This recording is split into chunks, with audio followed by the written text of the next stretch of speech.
Guys, क्या आपको पता है कि आप रशिया से फिनलैंड यूरोप में आप कितने रुपए में एंटर हो सकते हो?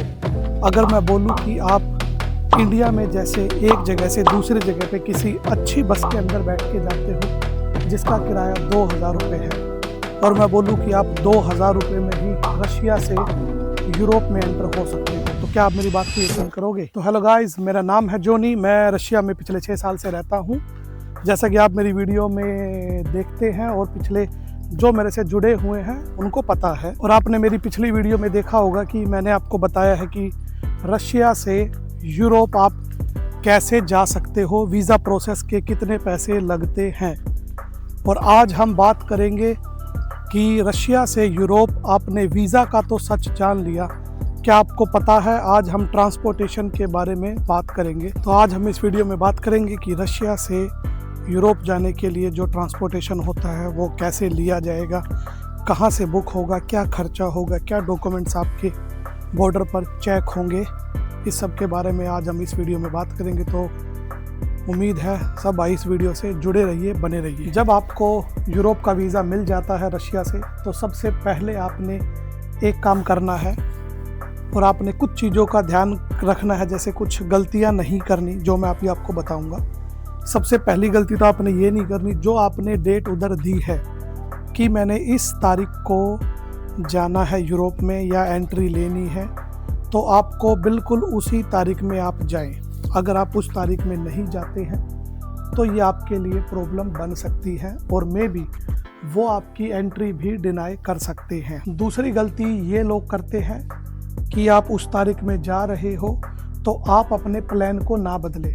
अगर आपने प्लान दिया है या फिर जो होटल बुकिंग आपने दी है, तो कोशिश रहे कि जब तक आप उस कंट्री के अंदर एंटर नहीं हो जाते, आप अपनी ट्रैवल बुकिंग को या फिर अपने स्टे को ना चेंज करें। मैंने देखा है बहुत से लोग ऐसा करते हैं कि जैसे ही उनको वीज़ा मिल गया, एक तो वो अपना जो उन्होंने टिकट्स उधर दी होती हैं वो उस डेट पर ना जाके किसी और डेट पे जाने की कोशिश करते हैं, और उसकी वजह से उनकी एंट्री डिनाइड हो जाती है और उनको एंट्री नहीं मिल पाती है। दूसरा लोग करते हैं कि आपने 4 दिन की होटल बुकिंग दी हुई है, लेकिन जब आप उधर चले जाते हो तो आप अपनी होटल बुकिंग को जाने से पहले लोग चेंज कर लेते हैं। 4 दिन की जगह 3 दिन में कन्वर्ट कर ली या फिर 2 दिन में कन्वर्ट कर ली। वो भी एक बहुत ही डेंजर चीज़ है, और उसकी वजह से भी आपकी एंट्री डिनाई हो सकती है और आपका वीज़ा कैंसिल करके आपको वापस से भेज दिया जाएगा। तो इन चीज़ों का आपने बहुत ही ज़्यादा ध्यान रखना है। तीसरी गलती है कि ये भी मत करना कि आपके पास फिनलैंड का वीज़ा आ गया है, आप किसी थर्ड कंट्री से ट्राई कर रहे हो, या फिर आपने वीज़ा फिनलैंड का ले लिया है और आप चले गए सीधा यहाँ से जर्मनी। तो ये भी आप गलती मत करना। सबसे पहले आपने फिनलैंड में ही एंटर होना है, उसके बाद आप कहीं भी किसी भी कंट्री में वहाँ से जा सकते हो। और जब आपने एग्ज़िट करना है तो दोबारा फिनलैंड से ही आपने एग्ज़िट करना है। अगर आप किसी थर्ड कंट्री से एग्ज़िट करोगे, फॉर एग्ज़ाम्पल आप रशिया से फिनलैंड चले गए हो, आपके पास 5 दिन का वीज़ा है, आप 2 दिन फिनलैंड में रुके हो, 3 दिन आप जर्मनी चले गए, या फिर 1 दिन फ्रांस, 1 दिन बेल्जियम चले गए, और वहाँ से आप डायरेक्ट फ़्लाइट लेके वापस रशिया आ गए हो, तो इस केस में भी याद रखना आपको सेकंड टाइम पर वीज़ा नहीं मिलेगा। 99% है आपको सेकंड टाइम पर वीज़ा नहीं दिया जाएगा। तो कोशिश करना स्टार्टिंग के 1-2 वीज़ा, जब तक आपका मल्टीपल एंट्री वीज़ा नहीं लगता, तो आप कोशिश करना कि आप रशिया से जा रहे हो फिनलैंड, तो फिनलैंड ही एंटर करना है और फिनलैंड से ही आपने एग्ज़िट करना है। मैं आपको अब बताऊंगा जो रास्ता, कि जो आपको सस्ता भी पड़ेगा और जो वैलिड भी है, और उसमें आपको किसी तरह की कोई प्रॉब्लम नहीं आने वाली है। तो सबसे पहले आपने वीज़ा लेके आपने करनी है टिकट्स बुक। तो जब ये लड़ाई नहीं हुई थी रशिया यूक्रेन की, उस टाइम पर आप जा सकते थे रशिया से by flight, by ferry, by train, और बाय बस, और बाय कार। आप हर तरीके से फिनलैंड में जा सकते थे बहुत ही चीप प्राइस पर। मैं अगर बात करूं कि 1000 रुपये में आप, INR ही 1000 रुपये में आप एक किसी दूसरे देश में जाके, और एक साइड पे आप 1000 में जा सकते हो और एक साइड में 1000 में आते हो, टोटल 2000 रुपये में आप किसी यूरोपियन कंट्री में जाके और वापस आ गए। इतना सस्ता था पहले। अब अब वहाँ पर क्या क्या चीज़ें बैन हैं, रशिया से आप किस तरीके से जा सकते हैं, किस तरीके से आप नहीं जा सकते, क्या चीज़ें बैन हैं, बिल्कुल आपको कट टू कट इसमें बताया जाएगा। अगर मैं अब बात करूं कि रशिया में आज के टाइम पर आप रशियन नंबर गाड़ी से यूरोप नहीं जा सकते हो, किसी तरीके की भी कोई फ़्लाइट डायरेक्ट फ़िनलैंड या यूरोप में नहीं जाती है। आप अगर बाय फ़्लाइट फ़िनलैंड जाते हो तो आपको वाया तुर्की जाना पड़ेगा या फिर किसी और अदर कंट्री से, आप डायरेक्ट नहीं जा सकते। जब मैं 2019 में रशिया गया था उस टाइम पर तकरीबन 2000 या 2500 रुपये की फ़्लाइट होती थी 1 घंटे की, जो डायरेक्ट आपको फ़िनलैंड ले जाती थी। अभी के लिए ट्रेन भी बंद है, फेरी भी बंद है, तो आपके पास बस एक ही तरीका है कि आप वाया बस जा सकते हो। डायरेक्ट फ़िनलैंड के लिए बस भी आज के टाइम पे बंद है, तो एक बहुत ही अच्छा रास्ता है वाया इस्तोनिया। इस्तोनिया से आप फ़िनलैंड के अंदर जा सकते हो। आपको तकरीबन 4000 रुपये की या फिर 3000 रुपये की आपको टिकट्स मिल जाएंगी। सुबह शाम दोपहर हर टाइम पर बस है वहाँ से। रात को 11 बजे से पहले पहले आपको टिकट्स बुक करनी होंगी, या फिर आप टिकट बुक करनी होगी का मतलब है कि रात को 11 बजे बॉर्डर आपका बंद हो जाएगा। उससे पहले पहले आपने वहाँ पर पहुँच के इमिग्रेशन क्रॉस करना होगा। ठीक है, रात को 11 बजे से लेके सुबह 5 बजे तक रशिया और इस्तोनिया का इमिग्रेशन बंद रहता है। तो आपने ऐसे टाइम पर टिकट बुक करनी है ताकि आप जल्दी जल्दी वहाँ पर जाओ और अपना इमिग्रेशन क्लियर करा के आगे जा सको।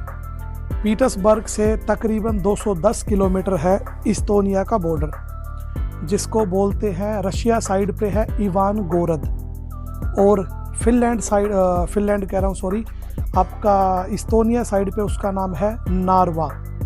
नार्वा फिनलैंड का शहर है, सॉरी फिनलैंड का नहीं, नार्वा है अपना इस्तोनिया का शहर, और इवान गोरद है रशिया का शहर।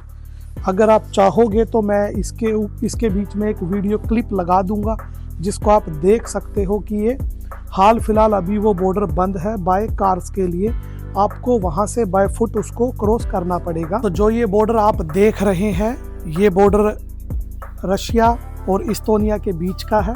जहाँ पे आप देख रहे हैं बीच में एक नदी है, दोनों साइड पे दोनों कंट्रीज़ के किले बने हुए हैं दोनों शहरों के बीच में। मेरे एक साइड पे इवान गोरद है जहाँ पे रशिया का किला बना हुआ, रशिया का फ्लैग लगा हुआ है। दूसरी साइड पे नार्वा शहर है इस्तोनिया का, यहाँ पे ये देखिए किला बना हुआ है और इनका फ्लैग लगा हुआ है। ये बीच से नदी जा रही है, बस यही एक डिफरेंस जो इनको अलग करता है। अदरवाइज़ आप ब्रिज से जब आप रशिया का इमिग्रेशन क्रॉस करोगे तो आप इस ब्रिज के ऊपर से पैदल जाकर फिर इस्तोनिया के इमिग्रेशन पे आप पहुंच जाओगे। तो जैसा कि आपने मेरी वीडियो में देख लिया होगा, आपको समझ आ गया होगा कि कैसा आज के टाइम पर बॉर्डर फेंस लगा के बॉर्डर को क्लोज किया हुआ है। आप यहाँ से गाड़ी लेकर नहीं जा सकते। रशिया साइड से जितनी भी बसें आएंगी वो रशिया साइड पे ही रुक जाएंगी, और इस्तोनिया साइड से जितनी बसें आएंगी वो इस्तोनिया पर ही रुक जाएंगी। यहाँ से आपकी 3-4 सिटीज़ के नाम है, तार्तू और तालिन जो है इस्तोनिया की कैपिटल है। तालिन पर आपको बस लेके जाएगी। बस के अंदर आपको अच्छी सुविधाएं दी जाएंगी। मैं इसमें भी एक बस की वीडियो लगा दूंगा जिसमें कि आप देख लोगे कि किस तरीके की आपको बस सर्विसेज वहाँ दी जाती हैं।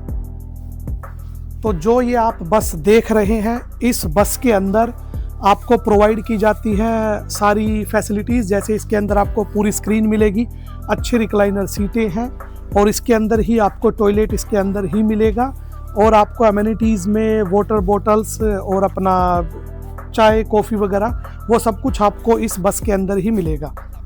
तो उसके बाद में अगर बात करूँ, आप पहुंच जाते हैं अपना तालिन। तालिन है इस्तोनिया की कैपिटल। वहाँ से आप बाय वॉक आप जा सकते हो फेरी के लिए, तकरीबन 1 किलोमीटर होगी। तो आप वो शहर से आप पैदल ही आप वहाँ पर जा सकते हैं। अदरवाइज़ आप टैक्सी बुक करना चाहते हो तो मैक्सिमम 3-4 यूरो में या फिर 2 यूरो में आपको टैक्सी वहाँ से मिल जाएगी। आप सीधा वहाँ जाइए, उनके पोर्ट पर जाइए, और उस पोर्ट से आपको स्वीडन के लिए भी फेरी मिल सकती है, और वहाँ से आपको अपना स्वीडन बोलूँ तो वहाँ की कैपिटल स्टॉकहोम में आप जा सकते हैं, क्योंकि मैं भी वहाँ पर जाके आ चुका हूँ। और वहीं से ही आप फिनलैंड में अपना हेलसिंकी के लिए जा सकते हैं। तकरीबन 2.5-3 घंटे की आपकी वो फेरी या फिर 4 घंटे की, शायद 4 घंटे की फेरी है और उसकी तकरीबन टिकट 2000 रुपये होगी। तो आप अपना मुश्किल से 5 से 6 हज़ार रुपये में आप फिनलैंड पहुंच जाते हो। और आपको जो स्टैंप लगेगी वो लगेगी आपको इस्तोनिया की, फिनलैंड की स्टैंप आपके पे नहीं लगेगी। तो उसके बाद आप कहीं पर भी जा सकते हो और आपका नेक्स्ट टाइम जब आप वीज़ा अप्लाई करोगे तो भी आपको कोई प्रॉब्लम नहीं आएगी। उसका रीज़न है कि आपने बाय रोड बॉर्डर क्रॉस करके आप गए हो, ना कि बाय फ्लाइट। तो मैं किसी को ये रेकमेंड नहीं करूँगा कि आप बाय फ्लाइट पहले फ्रांस जाओ या कहीं और जाओ और उसके बाद आप फिनलैंड में आओ। तो आपने यही दिखाना, क्योंकि जब आप नेक्स्ट टाइम वीज़ा अप्लाई करोगे तो आपसे ये भी वो मांग सकते हैं कि आप प्रूफ दो हमें कि आप हमारी कंट्री में आए हो और आपने स्टे किया है अपने लास्ट वीज़ा पर। तो वो चीज़ें भी अपने साथ रखना। जैसे आपने टैक्सीज बुक की हैं उधर, तो उनकी भी आप स्क्रीनशॉट या फिर हिस्ट्री में निकाल के रखना। जो होटल बुक किया है वो भी आप निकाल के अपने साथ में रखना। और वहाँ पे शॉपिंग किया, खाना वाना खाया, तो कुछ मतलब काइंड ऑफ प्रूफ आपको अपने साथ में रखना है। और इस तरीके से आप अपनी यूरोप की जो ट्रैवल है वो कर सकते हैं। बने रहिए हमारे साथ। एक नेक्स्ट वीडियो में आपके लिए एक नई इन्फॉर्मेशन लेके आऊँगा। सो चैनल को लाइक करना, सब्सक्राइब करना, और जिस भाई के पास इन्फॉर्मेशन नहीं पहुँची है तो उसको प्लीज़ शेयर करना। बाय बाय, मिलते हैं नेक्स्ट वीडियो में।